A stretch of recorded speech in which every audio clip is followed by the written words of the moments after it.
बार की बात है, सीमापुर गांव में दो दोस्त रहते थे। आज उनका 12वीं कक्षा का रिजल्ट होता है। वो दोनों पढ़ाई में कुछ खास नहीं थे, इसलिए रिजल्ट वाले दिन वो दोनों ही घबराए हुए थे। अरे रोहन भाई, क्या लगता है पास तो हो जाएंगे ना? भाई लगता तो है, मैंने तो सारे पेपरों के नंबर घर पर जोड़ रखे हैं। 100 में से 33 ही बन रहे थे। अगर मास्टर ने 1-2 नंबर भी काट दिए तो दिक्कत हो जाएगी। हे भगवान, किसी तरह पास करवा दे, बस मेरे दोस्त रोहन को पास करवा दे। वाह भाई, तू इतना अच्छा कब से हो गया जो मेरे लिए दुआ मांग रहा है? अरे भाई, मैंने सारे पेपर तेरी चीटिंग करके ही तो किए हैं। अगर तू पास हो गया तो मैं भी हो जाऊंगा। फिर मास्टर रिजल्ट अनाउंस करते हैं और वो दोनों पास हो जाते हैं। अरे वाह वाह, पास हो गए मेरे भाई, आज तो मजा ही आ गया। हाँ भाई, शुक्र है भगवान का, स्कूल से जान छूटी। अब रोज सुबह सुबह उठना नहीं पड़ेगा। वो दोनों बहुत खुश होते हैं और अब पूरा दिन गांव में इधर उधर घूमते रहते हैं। फिर एक दिन राहुल सुबह देर तक सोता रहता है। अरे कमबख्त, 12 बज गए, अभी तक सो रहा है। चल उठ, जब से स्कूल खत्म हुए हैं तब से पूरा दिन बस आवारागर्दी करता रहता है। अरे माँ, अभी अभी तो इतनी मेहनत करके मैंने स्कूल पास किया है, अब मुझे थोड़ा आराम करने दो। कमबख्त, तू तो गलती से पास हो गया है, पता नहीं तुझे मास्टर ने पास कैसे कर दिया। फिर माँ की डांट से परेशान होकर वो घर से निकल जाता है और सीधा रोहन के घर पहुँच जाता है। रोहन, रोहन, अरे रोहन भाई कहाँ हो? हाँ, आ गया सुबह सुबह। खुद तो जिंदगी में कुछ करना नहीं चाहता और मेरे बेटे को भी बिगाड़ कर रखा हुआ है। अरे माँ, अब फिर से गुस्सा करने लग गए। देखो रोहन, 12वीं पास किए हुए अब 6 महीने हो गए, आगे क्या करना है तुमने कुछ सोचा भी है? अरे माँ, सोच लूंगा, अभी तो बहुत टाइम है। फिर वो दोनों घर से निकल जाते हैं और गांव में नदी के पास पेड़ के नीचे बैठकर बातें करने लगते हैं। राहुल भाई, स्कूल पास किए हुए अब 6 महीने होने वाले हैं। घर वाले अब बहुत डांटने लगे हैं, अब हमें कुछ करना होगा। हाँ भाई, बात तो सही कह रहे हो तुम। मेरे पास एक प्लान है, क्यों ना हम दोनों आगे की पढ़ाई के लिए दिल्ली चलें? एक बार गांव से निकल गए तो दिल्ली में खूब ऐश करेंगे। वहाँ हम दोनों को कोई रोकने टोकने वाला भी नहीं होगा। पूरा दिन आजादी ही आजादी होगी। मस्त प्लान है भाई, मैं आज ही माँ को दिल्ली जाने के लिए मनाता हूँ। फिर वो दोनों भागते हुए खुशी खुशी अपने घरों की तरफ जाते हैं और अपने माँ बाप को दिल्ली जाने के लिए मना लेते हैं। देखो रोहन, दिल्ली में अच्छे से पढ़ाई करना, अब तुम ही हमारी आखिरी उम्मीद हो। फिर वो दोनों दिल्ली जाने के लिए गांव से बस पकड़ लेते हैं। अब रोज पार्टी करेंगे भाई, अब रोज रोज की चिक चिक खत्म मेरे भाई। फिर रात भर बस में सफर करके वो दोनों दिल्ली पहुंच जाते हैं। फिर वो दोनों बॉयज हॉस्टल में रूम लेने जाते हैं। अब भाई साहब, हम दोनों को एक रूम चाहिए था, मिल जाएगा? हाँ मिल जाएगा, एक रूम का 10,000 लगेगा। अरे भाई साहब, ये तो बहुत महंगा है, थोड़ा कम नहीं हो सकता? भाई एक ही रेट है, बाकी के स्टूडेंट्स को भी इसी रेट में कमरे दिए हैं, चाहो तो उनसे पूछ लो। अरे रोहन भाई, हमारे घर वालों ने 10,000 दिए हैं रूम रेंट के लिए, पूरा इसे दे दिया तो पार्टी के लिए पैसे कहाँ से लाएंगे? चलो कहीं और कमरा ढूंढते हैं। फिर वो दोनों वहाँ से पलट कर जाने लगते हैं, तभी हॉस्टल मालिक उन्हें आवाज लगाता है। अरे रुको रुको, कहाँ जा रहे हो? मेरे पास एक कमरा है 203 नंबर, वो काफी समय से खाली पड़ा है, तुम एक बार चलकर देख लो, मैं वो कमरा तुम्हें 5,000 में दे सकता हूँ। फिर वो उन्हें कमरा दिखाने के लिए ले जाता है। वो कमरा बहुत सालों से बंद था। जैसे वो कमरा खुलने की आवाज आती है, हॉस्टल के बाकी लड़के कमरों से बाहर आकर देखने लगते हैं। कमरा खुलते ही हवा का झोंका आता है और हर तरफ खौफ का माहौल बन जाता है। कमरा तो ठीक है, बस इसकी सफाई करनी पड़ेगी। बहुत दिनों से बंद था ना, इसलिए धूल मिट्टी जम गई है। अरे वाह वाह, रोहन भाई यही कमरा ले लेते हैं, सीधा सीधा 5,000 रुपए बच जाएंगे। फिर उन पैसों की पार्टी करेंगे, घर वालों को इसका किराया 10,000 ही बताएंगे। फिर हॉस्टल मालिक उन्हें कमरे की चाबी देकर वहाँ से चला जाता है। उसके वहाँ से जाते ही हॉस्टल के कुछ लड़के वहाँ आते हैं। भाई तुम ये क्या कर रहे हो? तुम जानते नहीं क्या इस कमरे के बारे में? भाई ये कमरा ठीक नहीं है। जब ये कमरा बंद था तब रात में कोई इस कमरे के आगे से भी निकलने की हिम्मत नहीं करता था। इस बंद कमरे से अजीब अजीब सी आवाजें सुनाई देती हैं। मेरी मानो तो ये कमरा वापस कर दो। अरे पागल, ये कैसी बहकी बहकी सी बातें कर रहा है?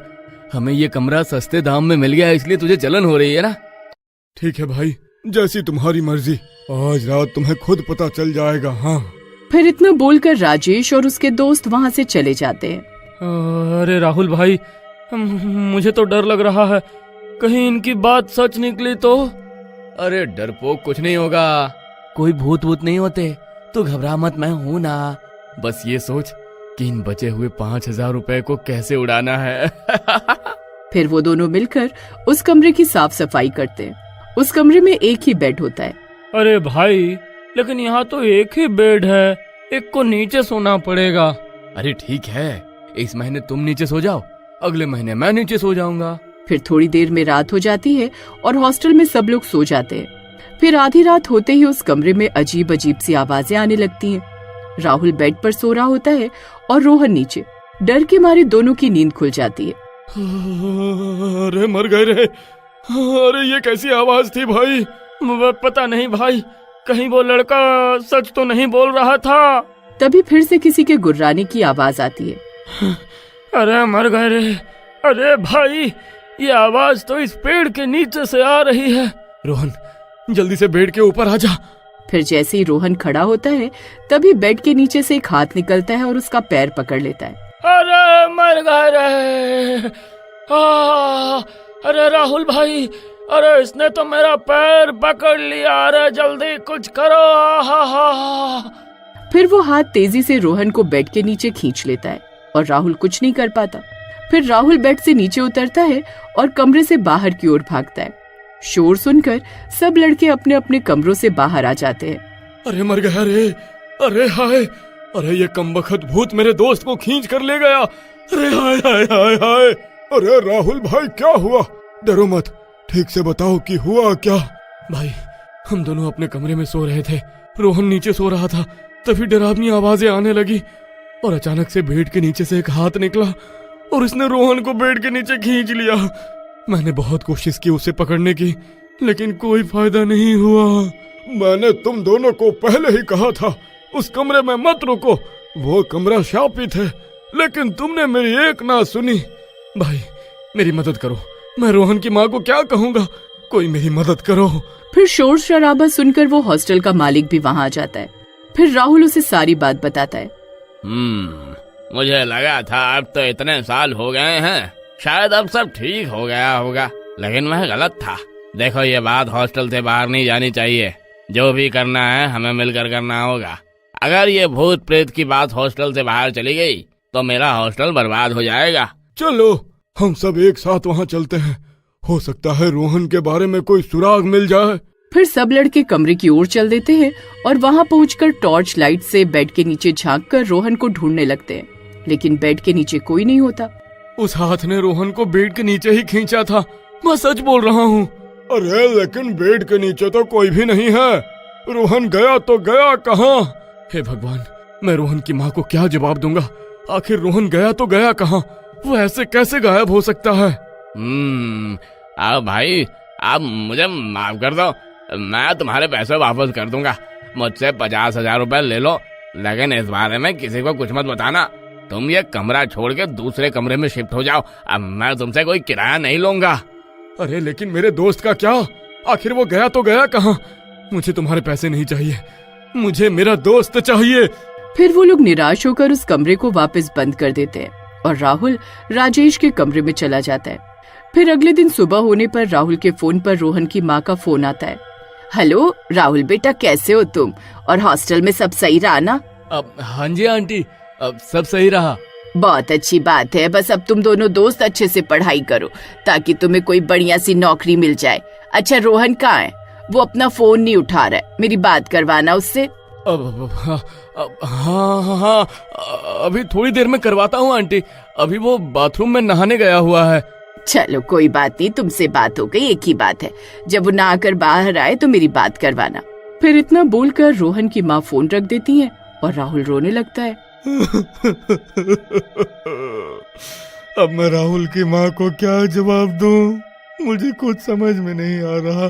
राजेश भाई, हमें कुछ ना कुछ तो करना ही होगा, किसी तरह रोहन को ढूंढना ही होगा। अगर आप जानना चाहते हैं कि रोहन के साथ क्या हुआ और उस भूतिए कमरे का क्या राज है, तो कमेंट जरूर करें और लाइक करना ना भूलें।